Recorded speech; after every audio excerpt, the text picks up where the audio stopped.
Février 2026, des milliers d'apprentis conducteurs se réveillent avec un cauchemar numérique. Leur photo d'identité, leur signature, leur numéro NEPH, tout est dans la nature. Code Rousseau, le géant de l'apprentissage du code du permis de conduire, vient d'être victime d'une cyberattaque massive qui concerne potentiellement des dizaines de milliers d'utilisateurs. Salut, c'est Anthony d'Inforbarger, consultant en cybersécurité et un testeur, etc. Aujourd'hui, on décortique cette attaque de A à Z. Comment c'est arrivé, quelles données ont été fuitées et surtout ce que ça nous apprend sur la sécurité des applications métiers en 2026.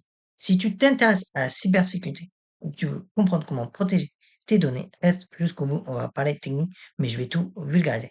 Alors remettons les choses dans leur contexte. Claude Rousseau, c'est le leader français de l'édition pédagogique pour le permis de conduire.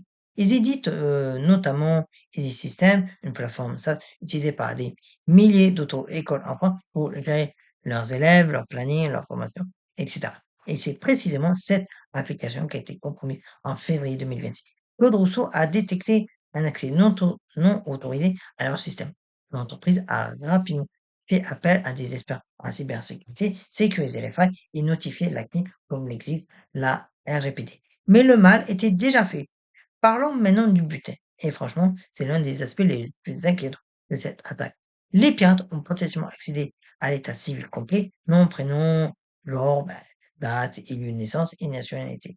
Les coordonnées telles que adresse postale, email, numéro de téléphone, les documents d'identité, donc photographie officielle, et copie du justificatif d'identité. Les signatures numériques, le numéro NEPH, qui est le numéro d'enregistrement préfectoral harmonisé, en gros, ton identifiant unique pour le permis de conduire. Et les données de formation, donc résultats aux épreuves ASR, date d'inscription, etc.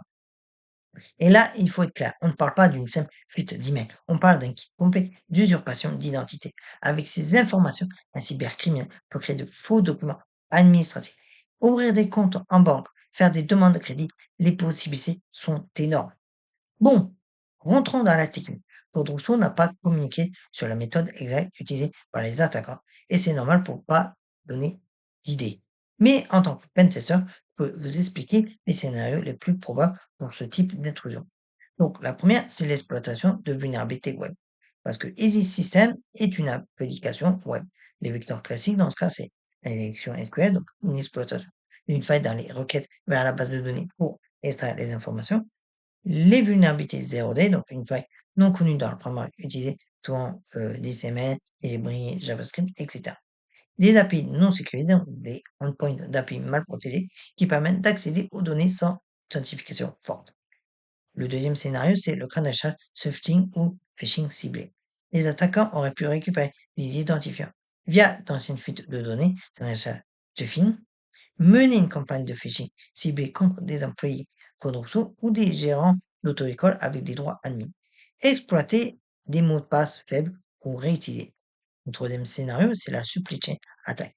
C'est de plus en plus courant. Attaquer un prestataire tierce, un plugin ou une librairie externe utilisée par l'application principale. Regardez SolarWinds, Log4 Shell, les exemples ne manquent pas. Ce que l'on sait avec certitude, et ce qui est sûr, c'est que l'accès a été non autorisé, donc intrusion avérée. Les données ont été copiées, exfiltrées, donc pas juste consultées. La faille a été corrigée après détection. Des experts externes ont été mandatés pour l'analyse forensic. Pour les victimes, surtout si tu es concerné par cette fuite, voici les risques concrets auxquels tu t'exposes.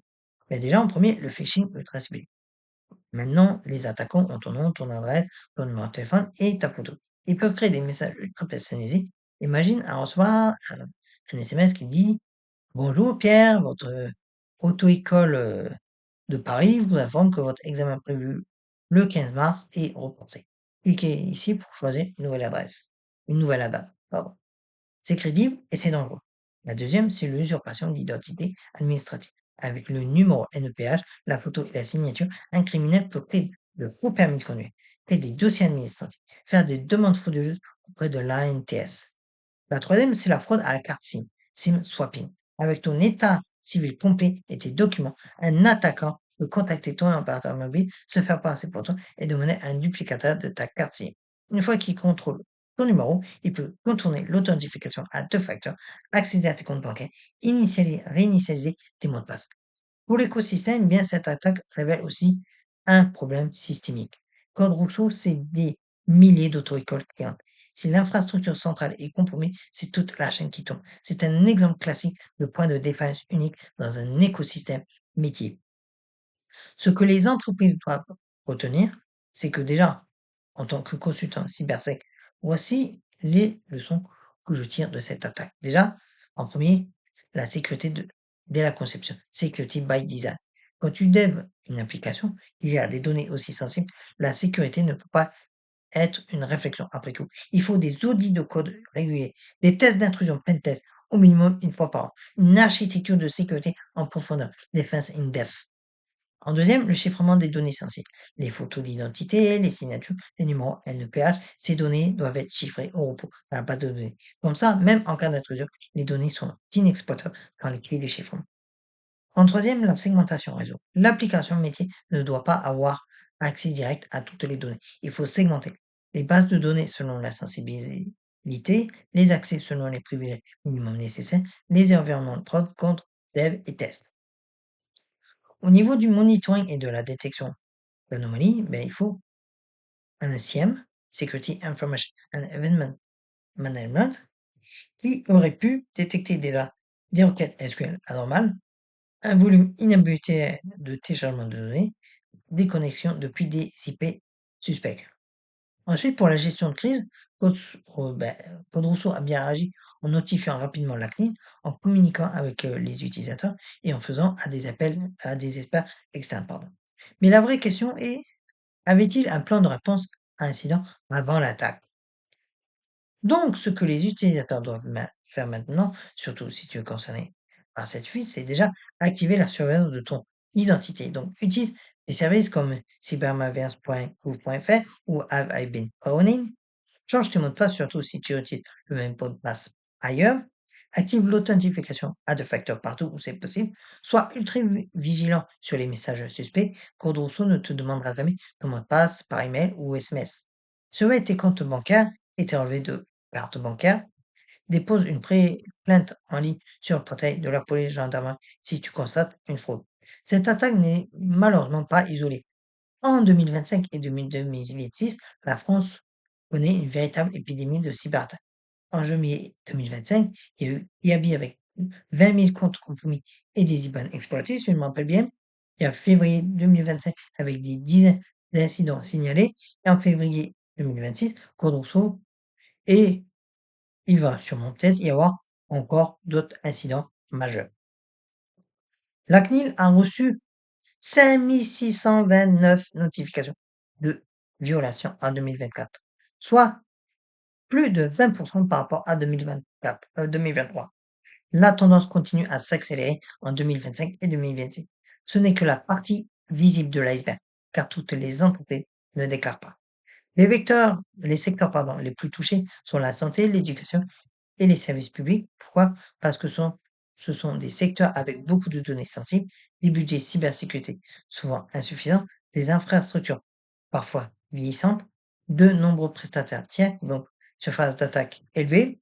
Alors, que retenir de cette cyberattaque contre Rousseau de février 2026? Déjà, premièrement, la cybersécurité n'est plus optionnelle. Que tu sois une start-up, une PME ou un géant, pardon, comme Code Rousseau, tu es une cible. Les criminels ne font pas de distinction. La deuxième, les données personnelles sont le nouvel or noir. Chaque application qui collecte des informations sensibles doit les traiter avec le plus haut niveau de sécurité. Troisièmement, nous sommes tous responsables. Les entreprises doivent investir dans la sécurité, mais nous, utilisateurs, devons aussi adopter les bonnes pratiques. Mot de passe robuste, double authentification, vigilance face au phishing. Si cette vidéo t'a plu et tu veux en savoir plus sur la cybersécurité, abonne-toi et active la cloche. Je publie régulièrement des analyses d'attaques, des tutos de pentest et des conseils pour sécuriser ton infrastructure. Et si tu veux des choses bien spécifiques, bien précises, n'hésite pas à me le dire en commentaire. Et bien entendu, si tu es une entreprise et que tu veux faire auditer ta sécurité, n'hésite pas à me contacter par email ou même si tu veux une formation, n'hésite pas, je l'ai fait bien évidemment sur ce domaine aussi. Protégez-vous, restez vigilants et à très vite pour une nouvelle vidéo cybersécurité.